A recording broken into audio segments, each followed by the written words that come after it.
Hi, today we are going to talk about nucleic acid. Nucleic acid actually होता क्या है? Where genetics information store, जहाँ genetics information store होती है, जमा होती है, ये होता किस तरह का है? A complex organic substance. एक complex organic substance होता है जो कि प्रेजेंट होता है in living cell. Living cells में मौजूद होता है, कंसिस्ट होता है डीएनए और आरएनए पर. ओके. अच्छा, अब ये मिलके किससे बनता है? हम कहते हैं न्यूक्लियोटाइड्स जो होते हैं मोनोमर्स होते हैं न्यूक्लिक एसिड के. न्यूक्लिक एसिड की यूनिट होती है न्यूक्लियोटाइड्स, जिनको कि हम कहते हैं, जो कि आरएनए और डीएनए इसी से ही मिलकर बनते हैं, इन्हीं न्यूक्लियोटाइड से. ऑलराइट, जो इसकी दोनों फॉर्म्स हैंगी. अब हम आगे देखते हैं न्यूक्लियोटाइड्स का स्ट्रक्चर कैसा होता है. न्यूक्लियोटाइड्स एक्चुअली एक 5 कार्बन पेंटोज शुगर होती है जो कि अटैच होती है फॉस्फोरिक एसिड से और नाइट्रोजीनियस बेस से. यानी कि ये तीन चीज़ें मिलकर बनती हैं. और नाइट्रोजीनियस बेस जो होती है वो दो तरह का होता है आपके पास, या तो प्यूरीन होता है यहाँ पर, या सेकंड जो होता है पैरामाइडीन होता है. दोनों तरह के स्ट्रक्चर हो सकते हैं नाइट्रोजीनियस बेस के, नाइट्रोजन बेस के. तो ये तीन तरह की चीज़ें होती हैं. ये देखिए पूरा का पूरा आपके पास न्यूक्लियोटाइड्स जो मोनोमर्स हैं उसका स्ट्रक्चर है न्यूक्लिक एसिड के मोनोमर्स का. ये देखिए, ये पेंटोज शुगर 5 कार्बन हो गई है. इसकी ये 5 कार्बन पे कंसिस्ट शुगर है. इसके एक तरफ नाइट्रोजीनियस बेस लगा है इस तरह से, यहाँ पे कार्बन नंबर 1 पर लगा है. देखें नाइट्रोजीनियस बेस. कार्बन नंबर 5 पर फॉस्फेट ग्रुप मौजूद होता है. देखें कार्बन नंबर 5 है, 1 2 3 4 5. यहाँ पर देखें पूरा फॉस्फेट ग्रुप मौजूद है. तो ये न्यूक्लियोटाइड्स का एक्चुअली एक स्ट्रक्चर होता है. यहाँ पर चेंजिंग सिर्फ नाइट्रोजीनियस बेस पे आती है. देखें पेंटोज शुगर से ही दोनों चीज़ें अटैच हैं. एक तरफ नाइट्रोजीनियस बेस आ रही है आपकी, ये 5 कार्बन की पेंटोज शुगर है. ओके. अच्छा, और दूसरी तरफ देखें आपका फॉस्फेट ग्रुप आ रहा है. कार्बन नंबर 1 पे नाइट्रोजीनियस बेस पूरी, और कार्बन नंबर 5 पे फॉस्फेट ग्रुप आ रहा है. अब ये जो नाइट्रोजीनियस बेस होती है दो तरह की होती है. तो प्यूराइन होती है, यहाँ पे देखिए आपकी प्यूराइन है, 2 रिंग है, और पैरामाइडीन है, जस्ट एक रिंग पे कंसिस्ट होती है. यानी दोनों सूरतों में मौजूद होता है. इन दोनों में से कोई एक फॉर्म होती है डीएनए में भी और आरएनए में भी. लाजमी मौजूद होती है, सिर्फ उनके नाम चेंज हो जाते हैं, बाकी स्ट्रक्चर वही होता है सारा का सारा. तो ये नाइट्रोजीनियस बेस है, ये कंसिस्ट करती है, इसमें कार्बन नंबर 1 पर अटैच होती है. तो प्यूराइन का स्ट्रक्चर अटैच होगा आपका, या फिर पैरामाइडीन का स्ट्रक्चर अटैच होगा. इन दो में से कोई एक अटैच होगा पेंटोज शुगर के साथ. अब हम देखते हैं इसको. डीएनए क्या होता है? Deoxy ribo nucleic acid. Deoxy का मतलब डी आप इसको ले सकते हैं, राइबो न्यूक्लिक एसिड यानी कि एन. अच्छा, ए मीन एसिड. तो डीएनए हम इसको शॉर्ट फॉर्म में कहते हैं, मतलब होता है इसका डीऑक्सी राइबो न्यूक्लिक एसिड. अब इसको डीऑक्सी राइबो न्यूक्लिक एसिड क्या क्यों कहते हैं, इसकी क्या वजूहात होती हैं, क्या रीज़न होती है? इसमें जो शुगर होता है ना, शुगर का आपका जो पेंटोज शुगर होता है उसके अंदर चेंजिंग होती है. यहाँ पर देखें इस तरह से हम पेंटोज शुगर इसकी बना रहे हैं. ये देखिए यहाँ पर OH अटैच है इस कार्बन के साथ, ये कार्बन कार्बन मिला, इस तरह से अटैचमेंट हो गई. ठीक है, यहाँ पर आपका इसी तरह से OH अटैच है, यहाँ पर भी देखें OH है. ठीक है, उसी तरह से एज यूजुअल इस तरफ भी आए, यहाँ पर आपका H अटैच होता है, OH नहीं होता. ठीक है, इस वजह से इसको डीऑक्सी कहते हैं. यहाँ पर जो OH है ना, इसका हम O हटा देंगे, यानी ऑक्सीजन एब्सेंट होती है, इसीलिए इसको डीऑक्सी कहा जाता है. जबकि आरएनए में ऐसा नहीं होता, आरएनए में यहाँ पर ऑक्सीजन मौजूद होती है. तो हम इस वजह से इसको डीऑक्सी कहते हैं, क्योंकि यहाँ पर इस जगह पर ऑक्सीजन नॉट प्रेजेंट, ऑक्सीजन मौजूद नहीं है. ये रीज़न होती है इसको डीऑक्सी कहने की. ऑलराइट, तो ऑलराइट, ये इस तरह से डीऑक्सी होगा. अच्छा, अब हम डीएनए की डेफिनेशन देखते हैं. हम कह सकते हैं it's main component of chromatin. Chromatin का बहुत अहम जुज होता है, which will condense into the familiar chromosomes shape.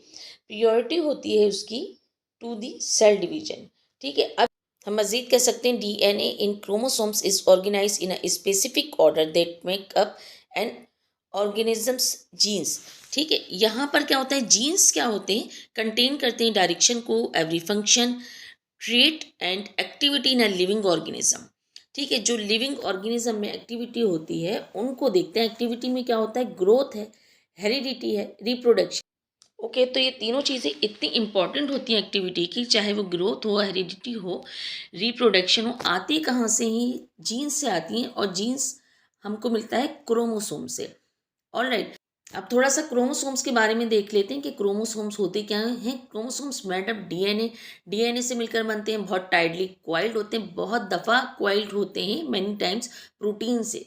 Chromosomes functions carry करता है, ये जेनेटिक इंफॉर्मेशन को ले जाता है to be passed on from one generation to another generation.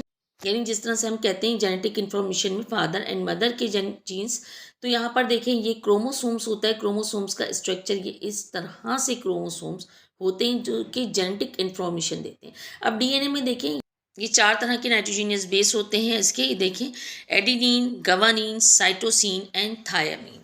यहाँ पर देखें ये नाइट्रोजीनियस बेस इसकी ये 2 डबल रिंग पर हैं, इनको हम कहते हैं ये आपके प्यूराइन का स्ट्रक्चर है, और दूसरी तरफ देखें पायरामाइडीन का स्ट्रक्चर है, सिंगल रिंग है पायरामाइडीन। तो यहाँ पर ये देखें डीएनए में होता क्या है, पेंटोस शुगर होती है। पेंटोस शुगर यानी 5 कार्बन शुगर होती है, कार्बन नंबर 5 पर फॉस्फेट ग्रुप अटैच होता है। ठीक है, जैसे कि हमने पहले इसका स्ट्रक्चर डिटेल में पढ़ा, फॉस्फेट ग्रुप होता है कार्बन नंबर 5 पे। कार्बन नंबर 1 पर नाइट्रोजीनियस बेस होती है। अब वो नाइट्रोजीनियस बेस प्यूराइन भी हो सकती है, पायरामाइडीन की फॉर्म में भी हो सकती है। तो इस तरह से इसका ये स्ट्रक्चर होता है। ठीक है, पूरा डीएनए का एक न्यूक्लियोटाइड्स का ये स्ट्रक्चर होता है। ये यहाँ पे इसको हम इस तरह से भी लिख सकते हैं कैपिटल वर्ड में, एडिनाइन, गवानीन, आपका सी साइटोसिन, एंड इसको कैपिटल टी से लिख दीजिए, एंड थायामीन।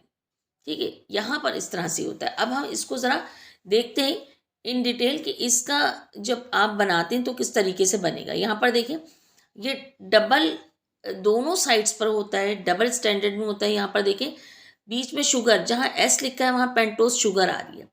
ठीक है, हम इसको कहते हैं दोनों 2 साइड्स होती हैं, फॉस्फेट ग्रुप अटैच है दोनों तरफ, उधर राइट साइड पे, यहाँ पे लेफ्ट साइड पे। यहाँ पे देखें आपके पास ये डबल रिंग स्ट्रक्चर है, एडिनिन, डबल रिंग गवानीन, ऊपर साइटोसिन, थायामीन। यहाँ पर देखें गवानीन, एडिनिन पूरा डबल रिंग है, सिंगल रिंग में साइटोसिन, थायामीन। होगा क्या, आपस में एक दूसरे से कनेक्ट होंगे। ठीक है, बहुत यहाँ पर जो कनेक्शन होगा इनका आपस में जो मिलाप होगा वो हाइड्रोजन बॉन्डिंग के ज़रिए से होगा। ठीक है, डबल रिंग सिंगल रिंग से अटैच हो रहा है। साइटोसिन, थायामीन, एडिनिन साइटोसिन के साथ हो रहा है, गवानीन थायामीन के साथ अटैच हो रहा है। यहाँ पर इस तरह से इनकी अटैचमेंट होगी, इस तरह से ये आपस में मिलते हैं। तो डीएनए में डबल स्ट्रक्चर आता है, यहाँ भी और यहाँ भी। रिंग्स जो होती हैं हाइड्रोजन बॉन्डिंग के साथ एक दूसरे से अटैच होती हैं, नाइट्रोजीनियस बेस अटैच हो रहे होते हैं एक दूसरे के साथ। ठीक है, इसको हम कहते हैं इस तरह से प्यूराइन पायरामाइडीन में ही इन पे कंसिस्ट होते हैं, जैसे कि हमने इनके नाम पढ़े। तो यहाँ पर ये इस तरह का इसका डबल स्टैंडर्ड न्यूक्लिक एसिड इस तरह का स्ट्रक्चर होता है। एडिनिन, थायामीन, गवानीन, साइटोसिन, इस तरह से डबल लोब देखें आप, इस तरह से आ रही है। ठीक है, ये स्ट्रक्चर होता है एक्चुअली इसका।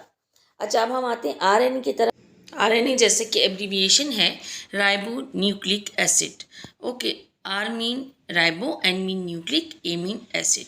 आरएनए होता किस तरीके से, सेम उसी तरीके से पेंटोस शुगर होती है, बीच में 5 कार्बन शुगर होती है, जिसमें कार्बन नंबर 5 पर सेम उसी तरीके से फॉस्फेट ग्रुप अटैच होता है, सेम डीएनए की तरह का होता है इसमें।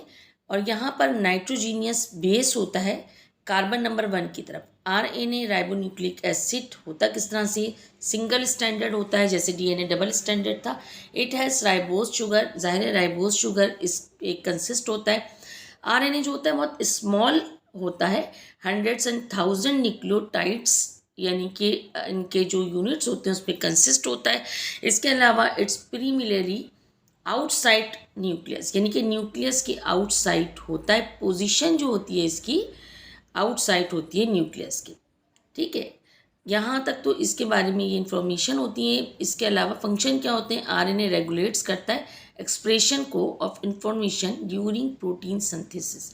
प्रोटीन की जो सिंथेसाइज होता है उसके दौरान जो इन्फॉर्मेशन होती है उसको रेगुलेट करता है।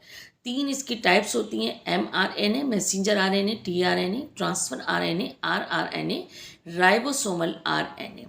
ओके, इस तरह से इनकी तीन टाइप्स होती हैं। सबसे पहले होता है mRNA, देखिए लीनियर शेप में होता है, बिल्कुल स्ट्रेट आपको दिख रही होगी। फंक्शन क्या होता है? Provide the template for proteins, protein के लिए एक सांचा जो होता है प्रोवाइड करता है mRNA। ओके, अच्छा दूसरा है आपका tRNA, transfer RNA, L shape में होता है, देखिए इस तरीके से। इसके भी फंक्शन जो होते हैं जैसे कि नाम से जाहिर होता है, transfer RNA it's bring amino acid and reads the genetic codes during translation. ठीक है, ये जो होता है जेनेटिक्स कोड को रीड करता है। अब है rRNA, इसमें देखें इसकी जो शेप होती है वो स्पेरिकल शेप होती है, इस तरह की ये शेप में होता है, इसको हम कहते हैं rRNA। इसका काम क्या होता है? फंक्शन देखें इसकी क्या होती, राइबोसोमल आरएनए कहलाता है। इसके फंक्शन भी उसी तरीके से इंपॉर्टेंट होते हैं, हम कह सकते हैं इट्स प्ले, ये अदा करता है एक बहुत इम्पॉर्टेंट रोल प्ले करता है structural and catalytic role. Okay, तो ये आपका rRNA जो होता है ये फंक्शन प्ले करता है। इस तरह से इसकी टाइप्स हो गई। अब देखिए ये किस पे कंटेन करता है, ये इसकी नाइट्रोजीनियस बेस है। नाइट्रोजीनियस बेस सेम उसी तरह से जैसे DNA में हमने पढ़ा था, ये उसी तरह से नाइट्रोजीनियस बेस इसमें डिफरेंट हो जाता है। शेप्स वैसी होती हैं, देखें एडिनिन है, यहाँ पर साइटोसिन है, गवानीन है एंड यूरेसिल है। सेम वही है, बस थायमीन की जगह यूरेसिल आ गया है, एक चीज़ चेंज हो गई है। बाकी प्यूरीन पैरामाइडीन के स्ट्रक्चर हैं सेम उसी तरीके से, adenine number 1, number 2 guanine, number 3 cytosine, number 4 uracil. Okay, तो इस तरह से नाइट्रोजीनियस बेस की टाइप्स हैं। अब यहाँ पर आगे जो है हम इसको देखते हैं कि किस तरीके से ये अटैच होती हैं। उसी तरह से नाइट्रोजीनियस बेस यहाँ पर अटैच होता है। ओके, इस तरह से हम इसको सैम्बल के उसमें फॉर्म में दे सकते हैं। सेम उसी तरीके से आपका ये जो है प्यूरीन पे कंसिस्ट होता है और पैरामाइडीन पे कंसिस्ट होता है। लेकिन डबल रिंग जहाँ पे वो प्यूरीन है नाइट्रोजीनियस बेस, और ये पैरामाइडीन है जहाँ सिंगल रिंग आ रहा है। ऑलराइट, यहाँ देखिए इस तरह से सिंगल स्टैंडर्ड में होता है। ओके, यहाँ देखिए पेंटोज शुगर है, उसकी एक तरफ फॉस्फेट ग्रुप है, दूसरी तरफ के अंदर देखिए नाइट्रोजीनियस बेस है सारी की सारी। या आपके पास साइटोसिन है, यूरेसिल है, एडिनिन है, गवानीन है, यानी कि सिंगल और डबल रिंग के साथ नाइट्रोजीनियस बेस कार्बन नंबर 1 के साथ पेंटोज शुगर के अटैच है। ये देखें सिंगल स्टैंडर्ड के साथ। ओके, कार्बन नंबर 5 के साथ उसी तरह से फॉस्फेट ग्रुप होगा, कार्बन नंबर 1 के साथ नाइट्रोजीनियस बेस होगी विथ सिंगल स्टैंडर्ड। ये डीएनए की तरह नहीं है, डीएनए में डबल स्टैंडर्ड था और वो हाइड्रोजन बॉन्डिंग के साथ अटैच थे, लेकिन यहाँ अटैचमेंट की आगे पीछे ज़रूरत नहीं है क्योंकि ये है ही ऑलरेडी सिंगल स्टैंडर्ड। अगर इसको मज़ीद दूसरे तरीके से भी हम इसको देख सकते हैं, देखिए यहाँ पर adenine, uracil, guanine, cytosine. All right, so it's a complete structure of RNA.